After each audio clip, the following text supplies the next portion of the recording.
let's take a minute and think about how we approach an application problem. And I don't mean just a word problem that we meet in a math class. I mean, in general, a time when we're trying to solve a problem involving math that comes from a situation. What do we do? Our first step should be to understand the question. What does that mean? Well, when we understand the question, we should be able to do several things. We should be able to state clearly what it is we want to know, including how many pieces of information we need. Are we looking to find just one number, or are we looking to find several? What does each number represent? Describe any rules related to those pieces of information. We might note, for example, that they have to be positive numbers. We might also note that, for example, two of them have to add up to 14. All right. Now, how do we come to understand the question? If it's a question that's presented to us as a word problem, we might need to read the whole question, maybe several times. Right? We may need to read once just to get the gist of the situation, and then again to identify exactly what we're looking for, exactly what we know about it. Just reading may not be enough, however. We may need to draw a diagram to show us how the information is related or exactly what it says.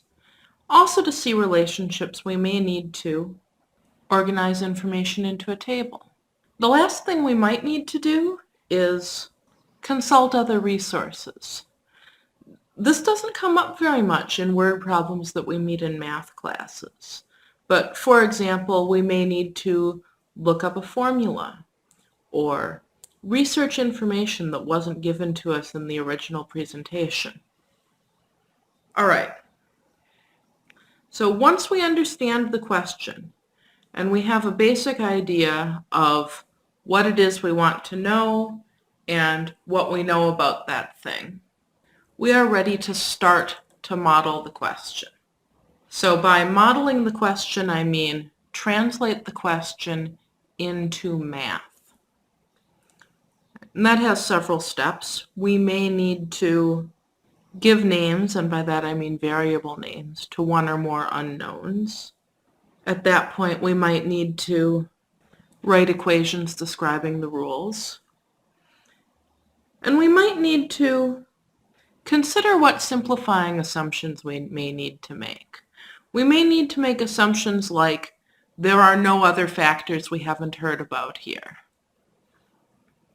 Again, this is a step in modeling that we don't necessarily think about in word problems that we meet in math class, but it's very important in real-world applications. All right, how do we do this? And important to this how is making sure that we understood the problem in the first place. Right? Once we understand the problems, giving variable names to our unknowns is pretty easy. So we draw on our understanding of the question. We'll also draw on our understanding of the world. So, for example, we know that if I put two things in a box at the same time, the contents of the box is the first thing together with the second thing, usually represented with addition. We should also consider the techniques at our disposal. And this is especially important when we're thinking about simplifying assumptions. There are some models that we just can't solve, and we should take care not to build a model that we're unable to solve. That being said, it is important to build a model that actually reflects the question. So we shouldn't just pick a technique that we know how to use and try to shoehorn the question into it. All right, when we've modeled the question, we will be left with some sort of mathematical objects, possibly equations, possibly just, addition problems, depending on the complexity of the model. Right, so now that we have our mathematical objects, we should do math to them. So our third step is to use the model to find the desired information. What does that mean? Sometimes that means solving an equation or equations.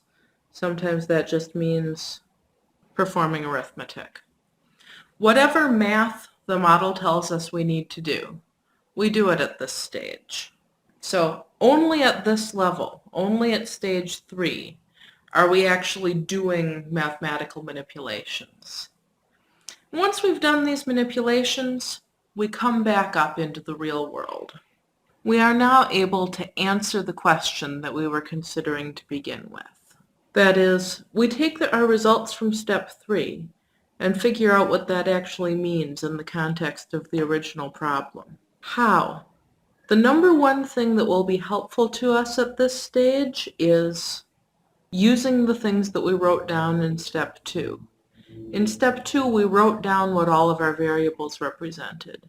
In step 2, we wrote down what the results of our arithmetic was going to be. So by looking back at what we wrote down while we were creating our model, we can very easily interpret our results in the context of the problem.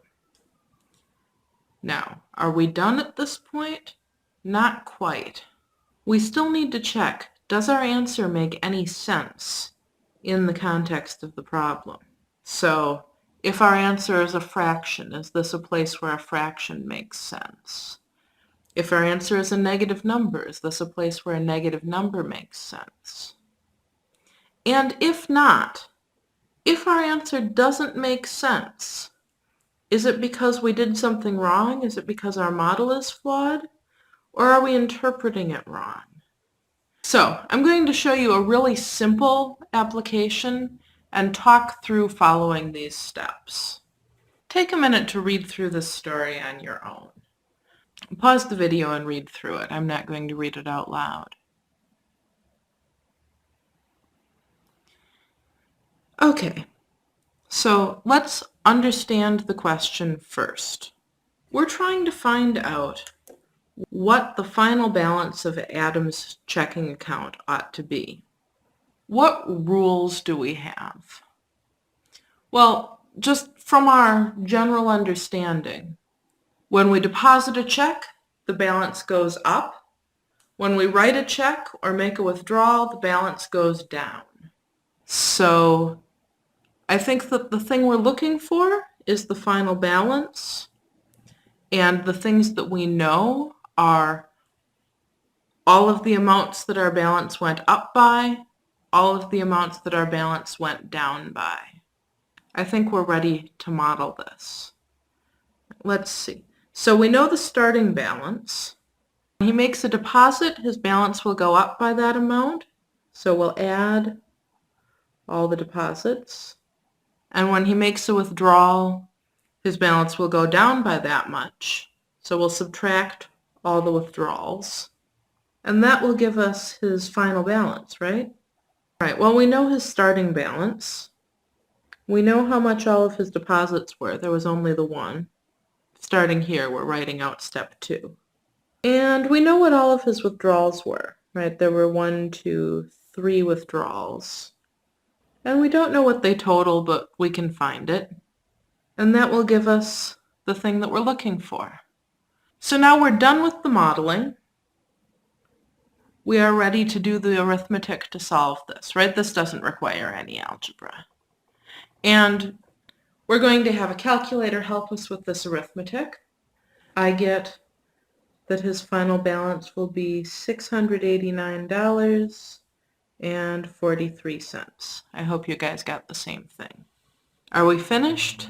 No, we need to answer the question. Of course, the answer to the question is pretty straightforward. His final balance is $689.43. All right, now are we done? No, we need to ask if this makes sense. Does this make sense?